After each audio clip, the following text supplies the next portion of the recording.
Sa tuwing dumarating ang Kapaskuhan, kasabay ng saya, kasabay din ng bigat ng bawat araw sa aming kusina. Habang ang iba ay nagdiriwang kasama ang pamilya, kami naman ay maagang gumigising, nagpupuyat at patuloy na nagluluto, umaasang maihatid ang saya sa bawat hapagkainan. Hindi naging madali ang holiday rush. Sunod-sunod ang orders.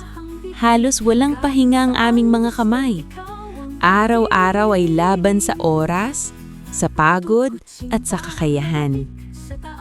Pinili naming magluto araw-araw dahil naniniwala kami na ang masarap na kakanin ay hindi minamadali. Ito ay pinaghahandaan at niluluto ng may puso.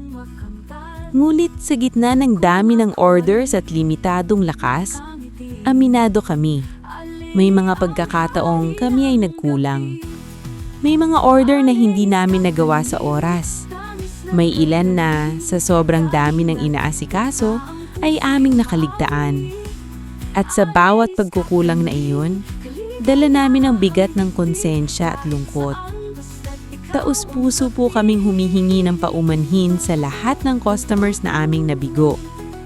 Hindi po namin sinadya. Hindi po kami kayo nakalimutan. Kami po ay isang maliit na negosyo, pamilya, pangarap, at tiyaga ang puhunan. Hindi perpekto, ngunit tapat sa bawat hakbang na aming tinatahak. Maraming salamat po sa inyong pag-unawa, sa inyong pasensya, at sa patuloy ninyong pagtitiwala kahit sa gitna ng aming pagkukulang. Ang bawat aral na aming natutunan ngayong Kapaskuhan ay gagamitin namin upang mas pagbutihin pa ang aming serbisyo, mas ayusin ang aming sistema, at mas igalang ang bawat order na ipinagkakatiwala ninyo sa amin.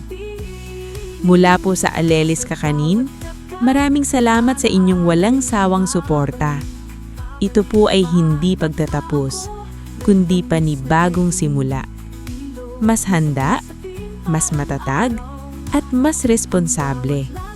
Hanggang sa muli, Kakaning Lutong May Puso para sa bawat pamilyang Pilipino.